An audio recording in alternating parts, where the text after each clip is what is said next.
Israel पर Iran के हमले के बाद रविवार को वॉर कैबिनेट की मीटिंग में इस बात पर सहमति बनी कि ईरान को जवाब दिया जाना चाहिए। ये कब और कैसे होगा इसका फैसला नहीं हो पाया है, लेकिन इस बीच एक और चौंकाने वाली खबर सामने आई है।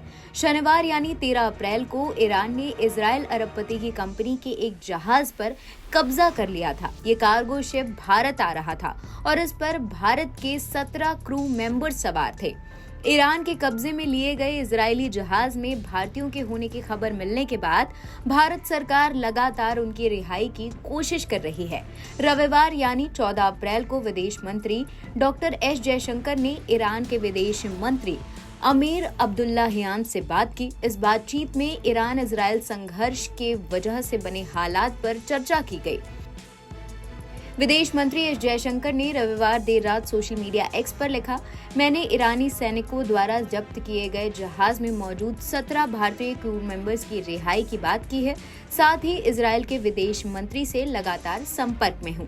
दोनों देशों को शांति और कूटनीति के जरिए मसले का हल निकालना चाहिए।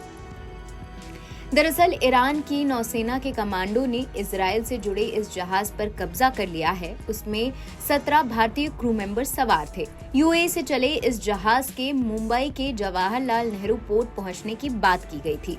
जहाज हुमरिज स्टेट से गुजर रहा था। उसी समय हेलीकॉप्टर से उतरे ईरान के इस्लामिक रेवोल्यूशनरी गार्ड के कमांडो ने जहाज पर कब्जा कर लिया। भारतीयों के बारे में जानकारी मिलने के बाद तुरंत भारत सरकार ने उनकी रिहाई के लिए डिप्लोमेटिक बातचीत शुरू कर दी।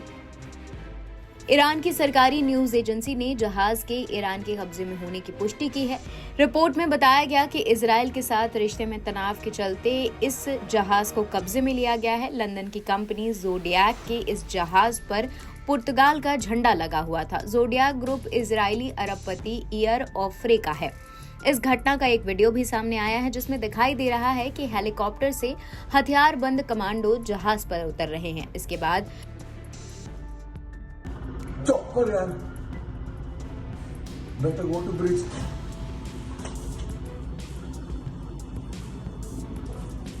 रविवार को ईरान ने 300 से अधिक ड्रोन और मिसाइलों के जरिए इजराइल पर हमला बोल दिया।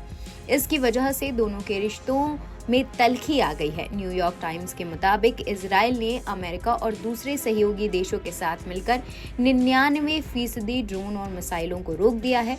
मीडिया रिपोर्ट्स के मुताबिक ईरान ने इजराइल पर इस हमले को ऑपरेशन ट्रू प्रॉमिस का नाम दिया है। दरअसल 1 अप्रैल को इजराइल ने सीरिया में ईरानी एम्बेसी के पास यह स्ट्राइक की थी। इसमें ईरान के 2 टॉप आर्मी कमांडर समेत 13 लोग मारे गए थे। इसके बाद ईरान ने बदला लेने के लिए इजराइल पर अटैक करने की धमकी दी थी और अब ये बात सच करते हुए 300 ड्रोनों और मिसाइलों के साथ हमला बोल दिया।